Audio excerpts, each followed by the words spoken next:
Umawat ang security guard sa init ng laban, Jimmy Butler versus Orlando Magic. Gusto ring manapak ni Desmond Bane panibagong milestone at mukhang may bagong Shelly si Stephen Curry. Init ng laban na to. Dumayo naman ang Golden State Warriors sa Orlando Magic kalaban ng kupunan ni Paolo Banchero at ni Franz Wagner. Kakaiba naman ang trip nitong si Jalen Suggs, imbis na sa ulo ilagay ang headband nasa leeg mga idol.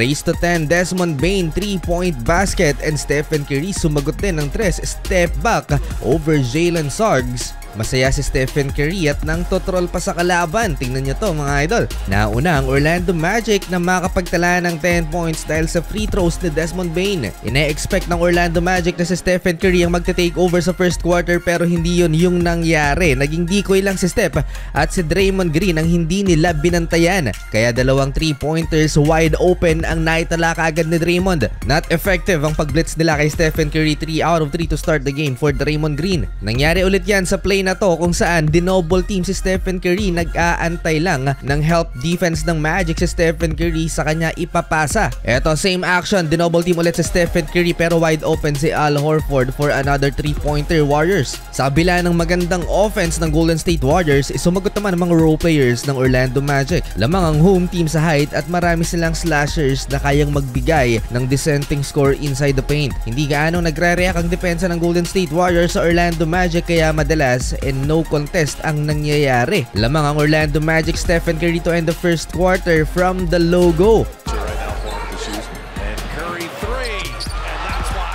Warriors up 4, 36-32. Kailangan ng Warriors ng points in the paint at walang ibang gagawa niyan kundi si Jimmy Butler. Draymond Green, logo assist to Jimmy Buckets. Alley-oop dunk, reverse pa. Kahit nung nasa Miami pa si Jimmy Butler pagkalaban ng Orlando Magic, maganda ang kanyang nilalaro. For his last 10 games kontra sa Orlando, he averaged 21.7 points, 5.9 rebounds, and 5.2 assists per game. Anthony Block, nice up fake. Nadali niya si Draymond Green. Sabi pa ni Dre travel daw pero hindi. Orlando Magic still with the lead 45-38. Pinasok na si Stephen Curry maaga pa 8-minute mark. Ang problema to ng Golden State Warriors, palubo ang lamang ng Orlando Magic. Napakaraming free throws ang binibigay nila sa home team. Hindi rin nila mapigilan ang mga atake sa pintura ng mga nakaasul. Laking diferensya ng points in the paint at fast break points ng Orlando sa Warriors. Wala pang Paolo Banchero sa lineup ng Magic. Kailangan na mag-step up ni Stephen Curry. Lipad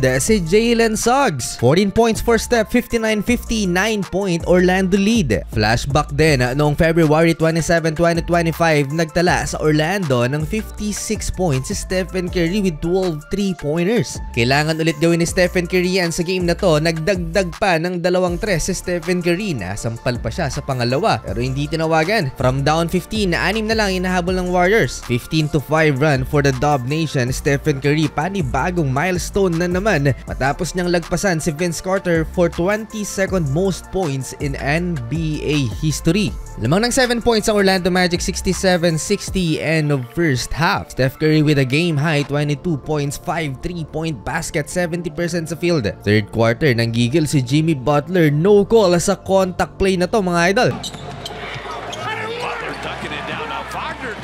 Warriors on the run, bilib na bilib si Lolo habang nasa harapan niya si Stephen Curry. Paano ba naman kasi eto yung ginawa ni Steph? Quick release sa harapan ni 6'10" Franz Wagner. Napashimi-shimi pa si Stephen Curry, 25 points, 5-point Orlando lead. Transition defense, pinatid ng multo si Draymond Green, bigla na lang natumba. Counter 3-pointer for Tristan da Silva in front of Stephen Curry. Kinukulang sa gasolina ang Golden State Warriors, hindi pa rin sila makalamang sa Orlando. Stephen Curry, 1-foot jump shot. Parang Dirk Nowitzki lang. Goga Bitadze, alley-oop dunk mula sa assist ni Franz Wagner. 29 points for Stephen Curry and still not enough to take the lead. No resistance on defense sa part ng Golden State Warriors. Kaya ayun, patuloy na namang kumakana ang Orlando Magic sa pintura. 8-point advantage for the Orlando Magic going into fourth and final quarter, 93-85. Desmond Bane back-to-back field goal to start the fourth quarter. Struggle pa rin ang Golden State Warriors. Tumataas ang intensity ng laban. Jimmy Butler second chance opportunity, bunk shot,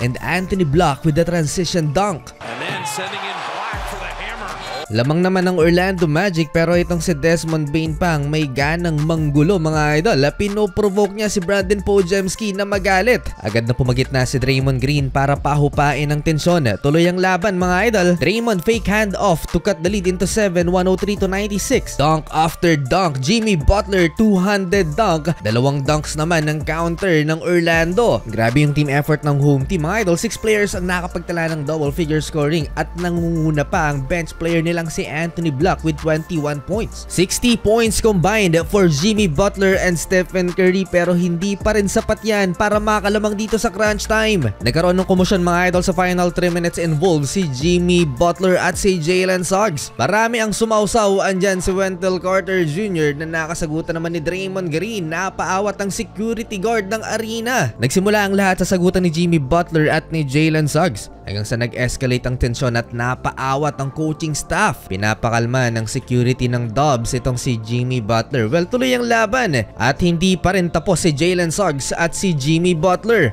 Lumaban hindi lang sa pisikalan hanggang dulo ang Golden State Warriors pero kulang pa rin ang effort ni Stephen Curry at ni Jimmy Butler. Panalo ang Magic.